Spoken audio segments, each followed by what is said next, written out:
संकल्प का कोई विकल्प नहीं होता है बंधुओं, मेरे छात्र छात्राओं। संकल्प अगर मन में ले लिए, प्रण कर लिए, तो प्राण जाए पर वचन न जाए।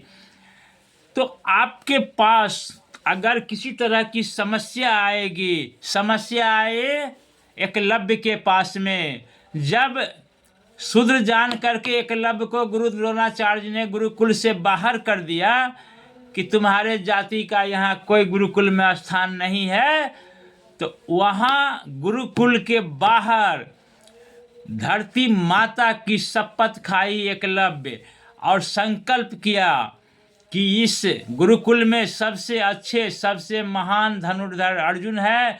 एक न एक दिन मैं अर्जुन को पीछे नहीं छोड़ दिया तो मेरा भी नाम एकलव्य नहीं। और ऐसा ही किया। कहीं दूर दराज जाके जंगल में एक आश्रम कुटी बना लिया, वहाँ गुरु द्रोणाचार्य का एक मिट्टी का प्रतिमा बना दिया और नित्य दिन सुबह उठ करके गुरु द्रोणाचार्य की पूजा करते थे, चरण बंदन करते थे, अभिनंदन करते थे, नमन करते थे। हे गुरु द्रोणाचार्य, मैं तीर चलाने जाऊं, तीर सीखने जाऊं, आप पूछ करके जाते थे। और ऐसे धनुर्धर हुए, ऐसे धनुर्धर हुए कि अर्जुन किया, एक अर्जुन किया, 10 अर्जुन उनके पीछे रह गए। एक दिन संजोग बस उसके गुरु द्रोणाचार्य के सामने में एक कुत्ता जोर जोर से भौंक रहा था। एकलव्य बार बार उसे भगाता था, फिर आके भौंकता था। गुस्से में आकर के एकलव्य ने शब्द वेदी बाण उसे मुंह में मार दिया। यह शब्द वेदी बाण लेकर के कुत्ता भौंक नहीं पाता था और दौड़े दौड़े दौड़े दौड़े दौड़े दौड़े कहाँ चले गए? गुरु द्रोणाचार्य के गुरुकुल के सामने चले गए। यह दृश्य जब गुरु द्रोणाचार्य देखे तो चकित हो गए, सरप्राइज हो गए।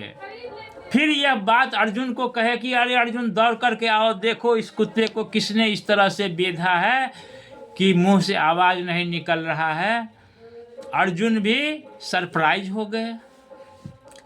फिर कुत्ते को आगे किए और कुत्ते के पीछे अर्जुन थे, अर्जुन के पीछे गुरु द्रोणाचार्य थे। तीनों मिलकर के कुत्ते के इशारे पर चले गए। कहाँ? जहाँ एकलव्य का कुटी था। तो बोला तुमने इसे ऐसे बेधा है? तो बोला हाँ गुरुजी, मैंने ऐसे बेधा है। तो तुम ऐसा धनुर्धर बना कैसे? तो गुरुजी आपकी कृपा से बने हैं। तो मेरी कृपा तो नहीं हुई, मैंने तो तुझे गुरुकुल से बाहर कर दिया। तो गुरुजी ये कौन है? आप हैं। प्रतिमा को दिखाए, गुरुजी आप हैं, आपने बाहर कर दिया ना, लेकिन मेरे दिल में, मेरे मन में आप हैं और आप ही रहेंगे। तो बोला ठीक है। गुरु द्रोणाचार्य ने सोचा कि यदि एकलव्य इस तरह से आगे बढ़ता गया तो एक दिन संसार अर्जुन को भूल जाएगा। तो बोला गुरु दक्षिणा तो दो। तो बोला बे स्वीकार है गुरुदेव, आप आज्ञा कीजिए, गुरु दक्षिणा जो मांगिएगा, जो मेरे पास है हाजिर है। तो बोला तुम अपना अंगूठा दे दो। तुरंत चाकू निकाल करके पल में अंगूठा काट लिए। बोले लीजिए गुरुजी, ये दक्षिणा लीजिए, नमस्कार।